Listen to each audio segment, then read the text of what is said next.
All right, welcome back to the show. It is time for Fact or Fiction, brought to you by South Care Med Spa. Adam, you ever been to South Care Med Spa? Yeah. You have a good time? Of course. You enjoy a good massage? Yeah, I did. Who doesn't, right? Everybody does. Did you have a good-looking masseuse? Yeah, she was all right. Because that's very important, right? I mean, it's not just about the massage. You want to enjoy the entire experience. Where are you going with this? I don't know. I'm just saying. All right. Time to move on? Yeah. Okay, anyways. This is Fact or Fiction, so what we're going to do here is we're going to read through some statements, and we're going to decide whether it's fact or fiction, okay? And as a listener, you can play along if you want. Send us some tweets. Again, you can reach us at The Spokester, at AT The Pick Machine. Fact or fiction, tidbit number 1. Johnny Manziel deserved to win the Heisman. Yeah, I think this is clearly fact. I mean, Manti had a great football season this year on the number 1 team in college football. But when you look at Johnny Manziel and what he did, putting up total yard numbers as well as Cam Newton did, better than Cam Newton did, there's really no doubt in my mind that Johnny Manziel deserved the Heisman Trophy. If Manti was on any other team besides Notre Dame, and if they were not undefeated, would we even be talking about him? No, but let's not discount the fact that he is on the number 1 team in the country. He is the leader of the defense, and a defense that took them to be the number 1 undefeated team in the country. Yeah, granted, that's all good, and I think he had a good season. But clearly, Johnny Manziel had a far superior season. He had a historic season. Historic. Manti did nothing historic this year. It was a good season. And he had a marquee moment when he was able to stop Stanford, right? Well, as a defense, as a defensive unit. But he didn't do anything that I can put my finger on and say, wow, that was an amazing moment. Yeah. When Johnny Manziel beat Alabama, he also won the Heisman. That was his moment. That was the solidifying moment where you could point your finger and say, wow, that was a David Goliath moment. And that's why, without a doubt, he should be the Heisman, and they made the right decision. So you think he won the Heisman, 8 weeks into the season? I think that was what pushed him over the top. And I think, as you stated, what really solidified his position as the 2012 Heisman was the total yards, doing it in the SEC, beating Cam Newton, beating Tim Tebow, and both those guys won a Heisman. So there's no way, when you factor in that he outperformed Tim Tebow, he outperformed Cam Newton, and he had that marquee magical moment, there was no way he didn't win, and I think they got it right. Well, it depends how you look at it. Did he outperform Tebow and Cam Newton? He had an extra game. So, yes, he outperformed them, but when you look at what he did per game, he actually didn't. The only knock I could even say exists on Johnny Manziel's season was that he did pad his numbers against lesser competition. Yeah, a little bit. But we went back and we looked. Cam Newton did the same thing, and so did Tim Tebow. And ultimately, the fact that he did face a couple of very solid teams. If you look at the top 10 this year, 6 teams from the SEC were in the top 10, and he beat 3 of them. Enough said. Yeah, I mean, basically, anytime you look at a team who is in the SEC, it's almost comical to try and make the argument that he didn't play the competition that he needed to play. But, I mean, right now, when you look at Texas A&M and what they did and what Johnny Manziel did for that team in the SEC, there's no doubt they played the toughest competition there was around, and he played as well as anybody ever has at the quarterback position. Moves us to number 2. Juan Manuel Marquez won the fight fairly, but clearly not cleanly. And I'm referring to, obviously, the Juan Manuel Marquez Manny Pacquiao fight that occurred a couple of days ago. I'm going fiction. He tested negative just yesterday. And I'll say, just because you tested negative does not mean that you were necessarily clean. Yeah, I mean, look, did the guy look bigger than he did in any previous fight? Yeah, he 39 years old, clearly looked chiseled. Clearly looked like the far superior, stronger athlete when compared to Manny Pacquiao. Yeah, and in the past, Pacquiao's been the bigger guy. He was supposed to be pound for pound one of the greatest fighters of all time. Yeah, but Marquez is supposed to be the smaller guy. He, in all the previous fights, in his entire previous career, he's been the smaller guy than Pacquiao. And all of a sudden, he was bigger. But so you're not concerned that his trainer was linked to Balco? An admitted steroid administrator. I'm concerned about all of it, but if you're asking me fact or fiction, I don't have the facts to say that So you're it's saying, fact. hey, all we have to go on is a test, and he passed the test, therefore he's clean. Yeah, I'm saying that did he look stronger than he has? Yeah. Do I know why that is? No. So until you show me he's been doing something he hasn't, So I'm going fiction. to quote Denzel Washington in one of the greatest movies ever, Training Day, it's not what you know, it's what you can prove. Was that Training Day? That's Training Day. Okay. Come on. Then yeah. Denzel Then, yeah, I Washington agree. in Training Day. Great movie. I thought Now- that was A Few Good Men. We'd have to go back and we'll look. Yeah, I think it's A Few Good Men. I think Tom Cruise says that in A Few Good Men. I believe Denzel says It's that. not what you know, it's what you can prove. I think. You know, now that you mention it, does seem plausible. Seems very possible he might have said that. But I do believe Denzel said that. Maybe I Denzel's think they quoting both Tom said Cruise. it. I think they both said it. Well, I'll tell you what. I think just because he passed the test does not make him clean. Secondly, I think that in sports, PED use is rampant, and I think in boxing there is more incentive than anywhere else to use. I think in boxing and football, extremely physical sports, yes, there is a mental component, but it's mainly a physical game. It's about who's faster, stronger, bigger. And I think when you step into a ring and literally you put life and limb and you risk all of that. I mean, literally, for a second, you had to worry if Manny Pacquiao was severely hurt.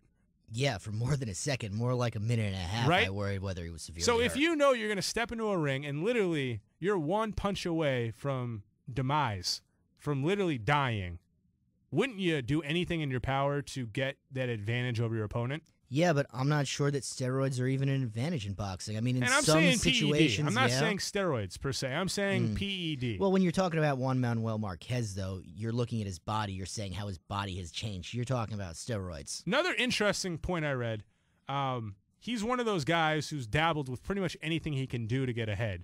We're talking about he's gone as far to drink his own urine. He does drink his own urine. Okay, so Still. a guy that does that wouldn't take other PED that is necessarily illegal? I think Well, I rest my case. No, I don't think there's anything illegal about drinking your urine. If he wants to drink his urine, more power to him. Okay. Enjoy it. All right, well, we're going to have to agree to disagree on this one. I think you're wrong. I think there's no way that he was clean in that fight. Yeah, And I'm just look, saying I don't know. I'm not I saying don't know. that Manny Pacquiao was clean either. But the question here was that he won fairly but not cleanly, and I agree with that. I believe it's fact. We need to move on. Number 3, Messi's achievement is impressive, but what is more impressive is that no one cares. And I, of course, am talking about Lionel Messi, a German soccer player. And what he did was he broke a 40-year-old record for the most goals scored in a year when he kicked in, knocked in, whatever you want to call it. Yeah, no, fact. I don't care. Fact too, nobody cares. Moving on. Number 4. If Jay Ratliff would have punched Jerry Jones following last Sunday's win, he would have been applauded. And, of course, I'm referring to an incident after the game, after the Cowboys actually won, where Jay Ratliff and Jerry Jones, the owner of the team, apparently exchanged words. Things got heated, and there was possibly an incident brewing. Yeah, I think he would have applauded, and then he would have lost his job. Right? No, I mean, there's no doubt. In You any cannot facet of punch the life, can you GM. ever tell your boss that he's wrong, that you want to fight him? Can you ever exchange warring words with your boss? No. No. But with that said, I would have applauded him because everyone loves to hate Jerry Jones.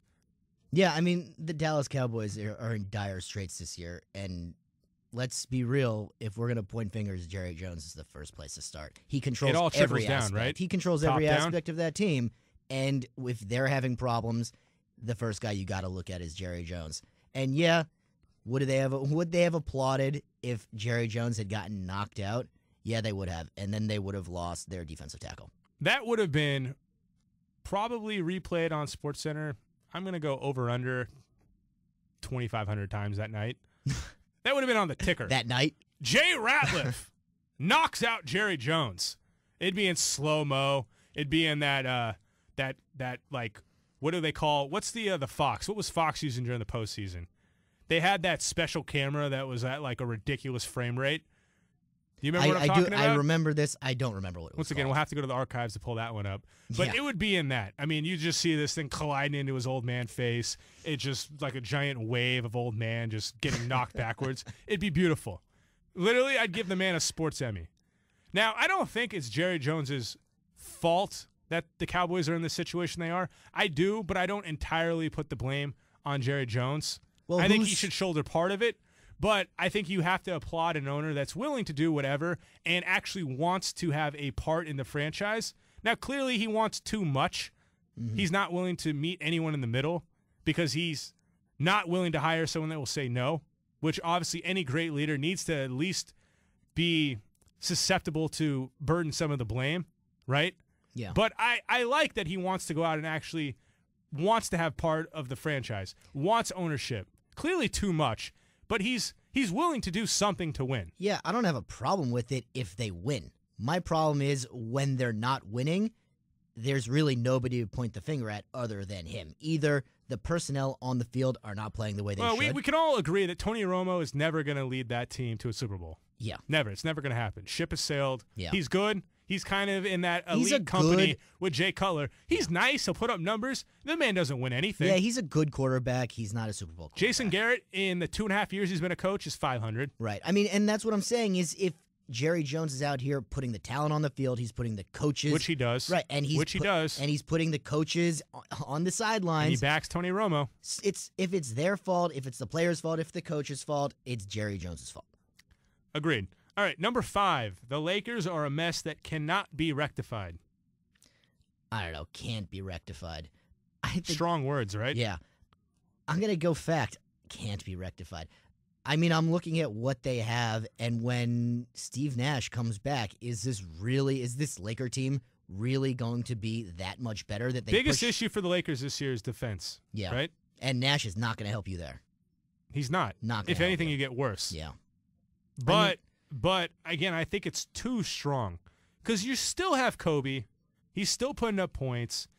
Granted, Dwight Howard is shooting like 46% from the free throw line, which is atrocious. Yeah. But he's still putting up a double-double. What happened to the guy who was able to shoot like 55%? Like, come on, 45? I looked at his numbers. He's progressively gotten worse since his rookie year.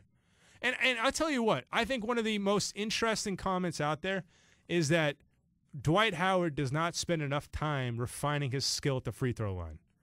I don't see how that's possible. When you look at him, he's a physical specimen. He clearly spends enough time in the gym. No one's like he's out of shape. He needs to get back in the gym. No, people are like he's not spending enough time at the free throw line. I don't see that's possible. I don't see how a man who spends that much time in the gym is not spending that much time at the free throw line. Yeah, valid point. I just think he is what he is. He is what he is. He's just never going to be a good free throw shooter. A bad free throw shooter. And I don't get it, right? Because you can make the claim that there are 7-footers that have a difficult time at the free throw line, but I can say there's other guys.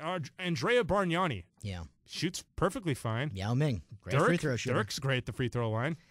So I'm not buying the argument that big guys have a tough time shooting free throws. All right, but I just think he's not good at it. But back to the question, is Dwight Howard's free throw shooting the reason that the Lakers cannot rectify the problems that they have? I don't think so. It's an issue. It's an issue. It's one of many issues that Steve Nash is not going to solve. The Magic got to the finals, did they not?